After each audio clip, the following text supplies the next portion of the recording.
Hello and welcome to the Sky Blue Times YouTube channel. Today I wanted to look at Omar Marmoush in more detail, his time at Frankfurt, how impressive he was at the time when he was only second to Mohamed Salah for goals and assists in the top five leagues in Europe, how impressive he's been at Manchester City, where are the areas that he needed to improve on, where did he make an impact and help the team finish strongly towards the end of that season, and then we'll look at the Club World Cup, some of the data that I pulled from that, and what we can expect from Omar Marmoush going into next season.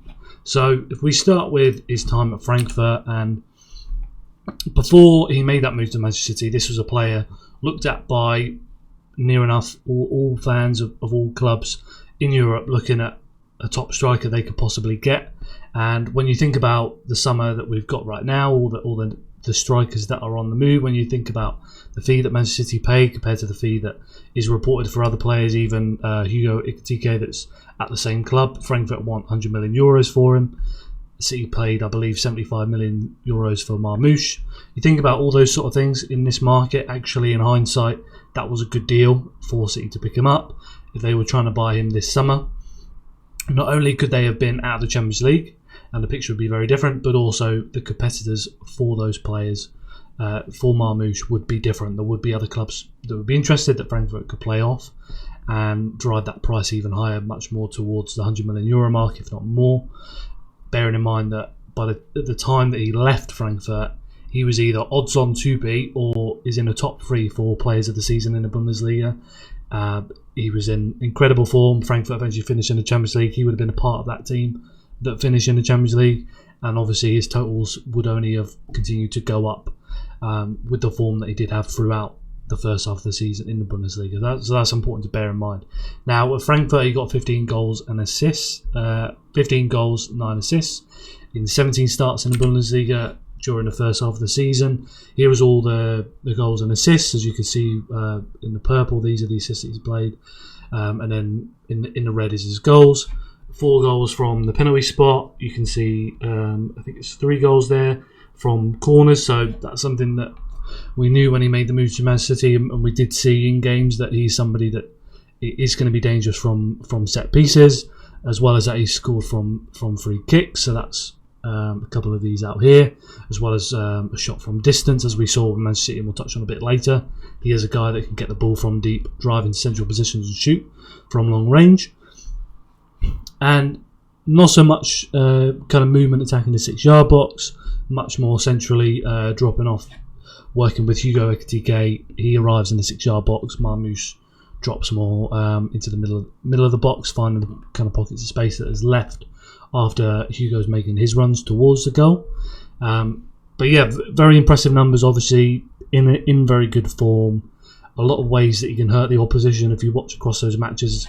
It's not just the free kicks and the set pieces, which help for him to really kind of overperform his expected goals and penalties on top. But this is somebody that was able to make smart movement in the box to be able to score goals. He was able to score from distance. He was able to score some goals on the near post with his weak foot. There's a really good spot here where he can shoot across the keeper with his right foot, and obviously a standout in a lot of his goals is how much he uses his right foot, and just how much power he's able to get behind that when he does strike it and really put his laces through the ball. Another thing that stood out with Marmoush when it comes to what he was doing at Frankfurt was his shot ending carries. So at the time of his move last season, he had the most carries by a forward in the Bundesliga, and he had the most shot ending carries, 30 in total. And that was first. Second was only 16. I believe it was Openda and Leroy Sané. So he was by far the most effective at carrying the ball among the forwards and then getting a shot off.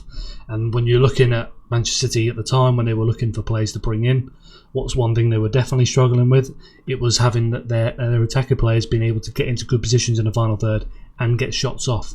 So you had the likes of Grealish that gets a lot of shot blocks. You have Savinho that's really struggling at the time to get the shots through. A lot of them were getting blocked and missing the goal when he was cutting inside, whereas Marmoush had proven over the course of that first half of the season and in previous seasons that he's very good at creating chances off his carry and carrying the ball forward among the other attacking players in the league.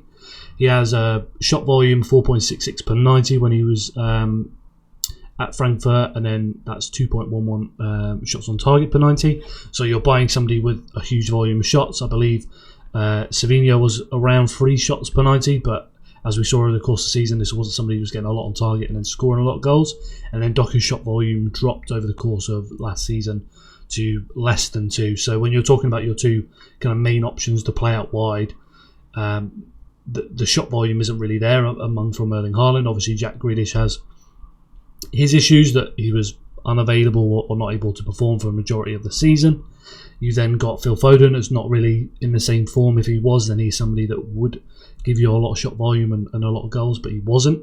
So it's no surprise that on this angle in particular, City were looking at Marmoush, because instantly you're going to have somebody come in that will drive the ball into the box and will be able to get shots off consistently. He's proven that. As well as that, he's won, at the time of his move, he'd won 76 free kicks. Only Bruno Guimaraes, among the top 5 leagues in Europe, had won more free kicks. So you're also getting somebody that's able to win fouls effectively. A lot of those are coming in central positions, playing alongside Hugo TK in the system that they were playing. And then obviously set pieces, as I mentioned, he's bringing a hell of a lot to the team from where he's been performing at Frankfurt, that you're immediately going to be able to inject into the team. And then, as we'll get to find out a little bit later, is the off-ball aspect. So you did see him at Frankfurt, his pressing ability, all the different ways he can press, his real kind of like hard work when he's playing up front, pressing from the front, getting back, counter-pressing, does very well across all of these metrics. He has a lot of runs in behind, so when you were watching him play for Frankfurt, there was a lot of Marmoush running in behind. There was also a lot of Marmoush dropping deep. So from what I saw, Hugo TK was not the best at coming deep and then dealing with the physical pressure from behind. So Marmoush was the one who would do that more, and then Ekitike was then making the runs in behind. So you've got that angle that you're then bringing into the team. You think about Erling Haaland, who likes to make those runs in behind, and then you're bringing in somebody that is able to counter those movements, as well as then make the runs in behind himself. So all of this kind of package is what Manchester City were buying, and they're all things that they desperately needed in the middle of that season. And then when we look to next season, when we look at the other forwards, you're still looking at what the qualities I've just gone through for Omar Marmoush being a standout amongst all the other different types of forwards and attacking players that we do have. So he's still going to be very useful. And going to be a bit more of a kind of unique selection compared to other players, where you think about Jeremy Doku with his ability to progress the ball with his carries and his take-ons and carry the ball into the box. That's a real kind of unique strength of his that the other forwards just don't quite have. But then with Marmoush, with his runs off the ball, he stands out in particular for that aspect. So when you're looking at the different options that Guardiola will have to pick from, Marmoush brings a lot to the table in that regard. If we then move over to Manchester City, I mentioned the runs, and this was John McKenzie posted this, who works for The Athletic, using Football Vision, and this is before the January transfer window and after it, the runs in behind during the build-up phase for the Premier League teams. And as you'll see with Manchester City, 6.39 below the average for the Premier League, and then after the January window, they are above the average amongst the Premier League teams.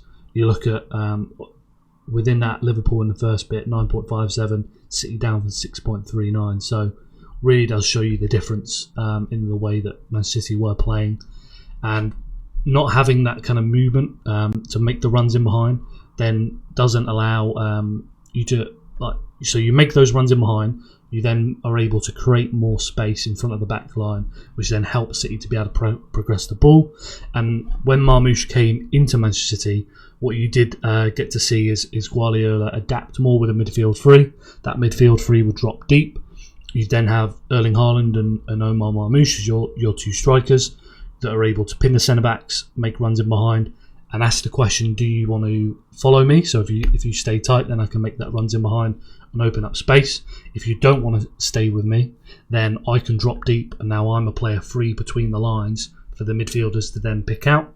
That was the decision that City were posing for a lot of teams, and with Omar Marmoush able to make the runs in behind and drop deep, he fit perfectly into this. And then if we just move over to this one here, just a couple of examples just to kind of run through. So this is his first goal against Newcastle. Ederson set up, Erling Haaland pulling the centre back with him, and then Omar Marmoush makes that run across from the outside over to the inside and behind, and is able to be picked out by Ederson, and then eventually goes on to score that. So before, you'd only have Erling Haaland doing that, so you've only got that one guy to track, whereas now that you add Omar Marmoush, you've got two players that can do that, and they can time their runs to counter one another.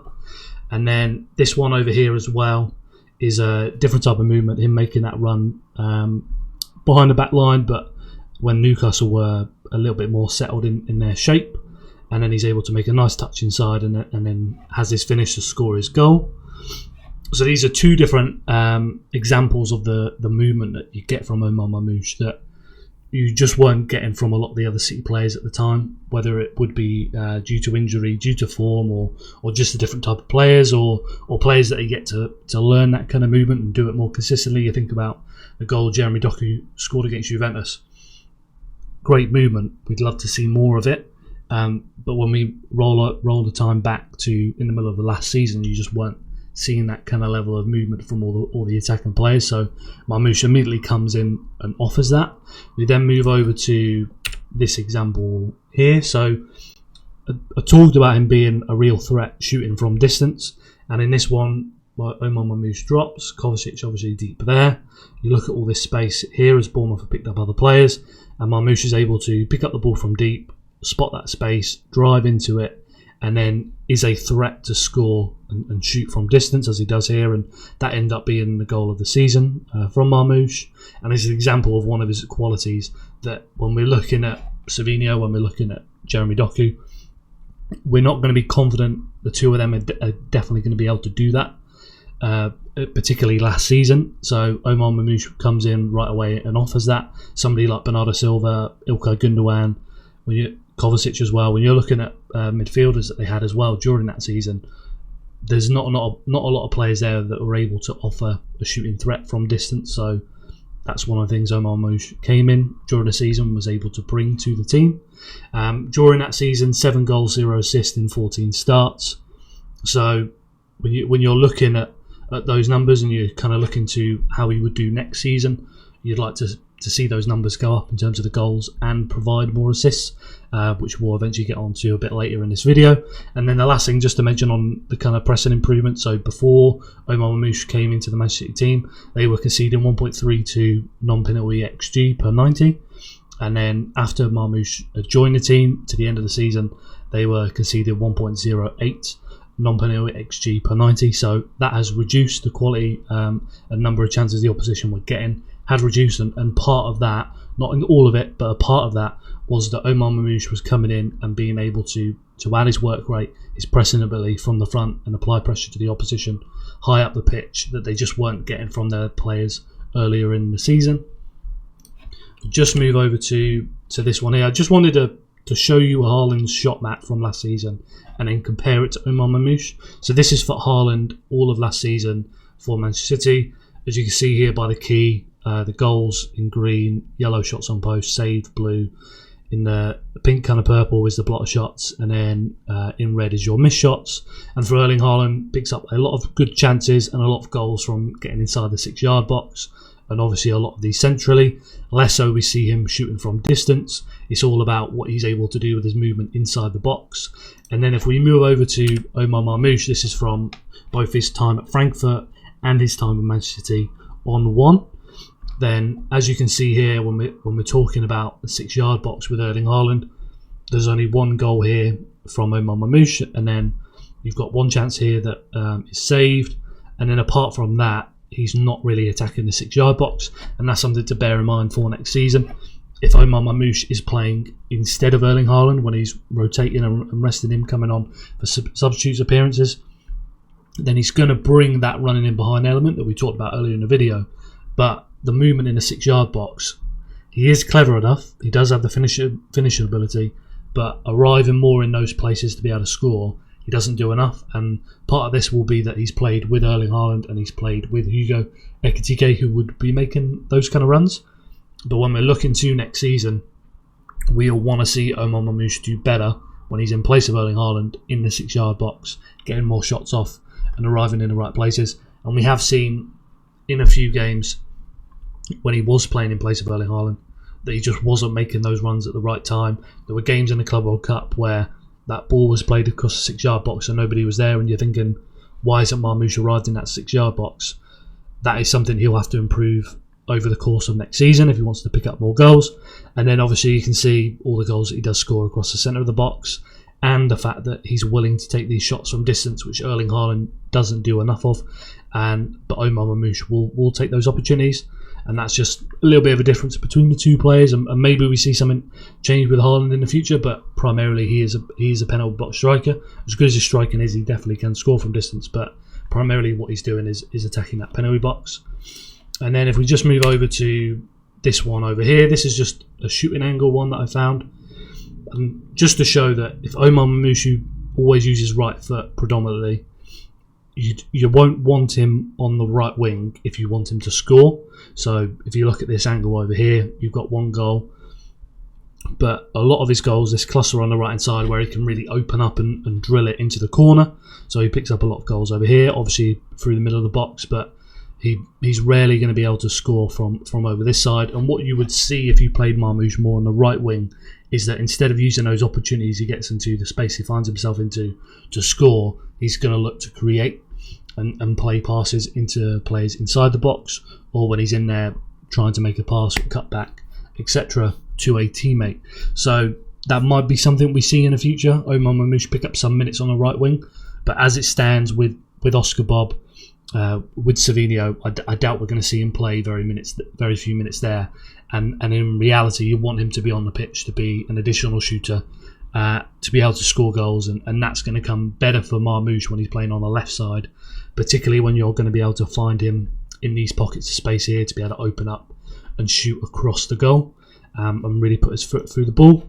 And then if we just move to this one, so this is some of the data I pulled from the Club World Cup. This is total offers to receive, so the movement that players were making to be able to get themselves available for the ball. If you look at Omar Marmoush, total offers received 59.4, and if we're comparing that to somebody like Erling Haaland, 25.7 per 90, so he makes a lot more movement to be able to receive the ball himself. And then when we move across to what these are, so 5 in front of the opposition block, 16.3 in between the lines. So if you think 16.3 for Omar Marmoush, and then when we go up to Erling Haaland, 5.7, so offers a lot more offers to receive the ball between the lines. And then when we go over to runs in behind, he makes a hell of a lot of runs in behind, 33.1 per 90 across the Club World Cup games. Whereas if we move to Erling Haaland, 18.9. So not only does Marmoush make a lot of these runs to be able to see the ball, but then when you're looking at the types he's offering, he's giving you more between the lines, and that is when he's able to drop from being alongside the defensive line of the opposition and then drop between the lines to receive the ball. So he's offering you different things there. You think about Erling Haaland by comparison, you'd probably think, although this is a tournament where conditions won't be quite similar to what we'd expect for next season, you'd still want to see the volume of runs that he's making increase, so then he's able to make more runs in behind. And just by making more of these runs, you're going to receive the ball a lot more. So if Erling Haaland's on a 29.2% percentage of offers received, you've got to make more of these runs if you want to get the ball, because City now do have the players that are able to pick you out. We then move over to this one here. This is on the pressing aspect.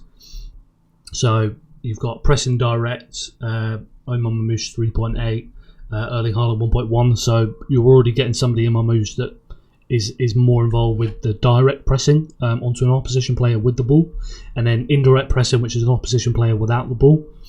You've got Omar Marmoush 21.9, Erling Haaland 29.3. So that's the kind of difference here. Like Erling Haaland will do a lot of the indirect pressing, but it's the direct pressing aspect that Omar Marmoush high at the pitch adds to the team. You then look at some of the other metrics, so pushing on and pushing on into a press. Erling Haaland 20.4, Omar Marmoush 15.6. So Erling Haaland and pushing on is when you're closing down a distance between you and an opposition player that doesn't have the ball. but they're not applying the pressure. So you're just closing the distance, and that's what Erling Haaland does again quite well, and a lot of. And Marmoush, you'd want to see more of that from him by comparison. And then obviously when it comes to possession regains and loose ball receptions, it's not a metric you're going to see these guys rank quite highly in. It's more so that they're directing the press towards the players that will win the ball back. We'll just move over to this next one here. This is just movement to receive the ball, as we mentioned before, just to kind of compare between Erling Haaland and Omar Marmoush, the difference in the percentages of their runs, so regardless of the volume. And as we discussed, with the Marmoush, you're offering a lot more runs between, and then Erling Haaland's more of his bigger percentage of his runs are in behind, but then as we pointed out, the volume is not as high as Omar Marmoush. So even though he's doing a lower percentage of his total runs are in behind, the actual number of movement he's making in behind to receive the ball is higher than Erling Haaland across the 90 minutes. But these are just so you can kind of see, and obviously more runs into out from Omar Marmoush as he's moving from inside the opposition block and then pulling outside of it, out wide, compared to Erling Haaland, who's playing a lot more centrally. So he's either dropping to receive or he's running in behind, and they're the two kind of things that you would see from Erling Haaland. And then the other thing I just wanted to point out, when we're looking towards next season, and we didn't get to see this from Marmoush in the Club World Cup, but we did see in the second game against Al Ain that Claudio Echeverri wasn't playing between the lines. He was instead coming in to pin a centre-back. So you've got Erling Haaland here, Claudio Echeverri here, and they were coming inside and pinning both centre-backs. And then you had Gundogan and Bernardo come between the lines in here. So not necessarily the best graphic to show this, but you were then forming a box high up the pitch rather than the box lower down the pitch. So you would have Claudio Echeverri here, Erling Haaland here, Gundogan here, Bernardo here, and that would be your box high up the pitch up here, rather than having something like a John Stones, a Rodri, a Gundogan and De Bruyne, much more central box. Whereas in this game you saw that box higher up the pitch, and then when you then move up the pitch, you've got your fullbacks providing the width either side. You've then got more players between the lines that are able to drag the opposition line and find the pockets of space when they do eventually then progress the ball up the pitch. And that's something we didn't see Marmoush play in, but I think when it comes to next season, that's a role we're going to see from him, with Aït-Nouri playing out wide, then Marmoush able to come inside and often play more as like a split striker than he would do as a winger, or a winger that was just able to be like a false winger like Foden a couple seasons ago. This would be a different setup to that, but a way to kind of mix in Omar Marmoush. And that brings me to the end of the video. So when we're looking at next season for Omar Marmoush, obviously we'd love to see him increase that shot volume, increase the goal volume, increase the volume of assists, and be more involved in that aspect. But for me, I think he really does offer something unique with his movement off the ball. That's what's going to get him into the team first off. And when you want to guarantee that on the pitch you have multiple players able to score, not just looking to feed Erling Haaland, then Omar Marmoush suits you in a lot of those games. I think when you're playing against low blocks in particular, as I've covered with that Al Ain in-game, that's a way I think you'll find to get Omar Marmoush into the team and be more effective. When we were playing low blocks last season, Guardiola didn't use him as much when he was playing alongside Erling Haaland, and I don't think he was as effective compared to when we were playing some of the top teams. You think about your Chelsea and Newcastle matches, that's where Omar Marmoush really did shine. So when it comes to next season, you'd want to see Omar Marmoush play better across all of those different teams rather than just against the top six. And that's going to get him more minutes. It's going to get him more goals and assists, and be a regular starter with the team. And then, as I mentioned earlier in the video, it's getting him in the right spot on the left side of the box, in a good position for him to shoot. Remember that pocket being on the right side that he's able to drill across the keeper. That's one thing. And then his movement in the 6-yard box. I think if he can add more of that to his game, arriving in those positions and taking more shots when he's playing in place of Erling Haaland, then I think that's going to be great for him next season, and it's going to be a way for him to get more goals. Apart from that, as we saw in the Club World Cup, particularly against the Juventus in that match. You saw first half Omar Marmoush, second half Erling Haaland, and a real seamless transition. So when it comes to play in place of Erling Haaland against man-to-man systems, I think he's going to easily give us a player that can play in place of Erling Haaland and still be very, very effective. Around obviously Savino and Doku that then moved inside very well in that game. So yeah, that's everything for Omar Marmoush. Please let me know down below what you think, some of your expectations for next season, and your thoughts on all the stuff that I discussed in this video as we've gone through Marmoush at Frankfurt, at City, and then looking towards next season.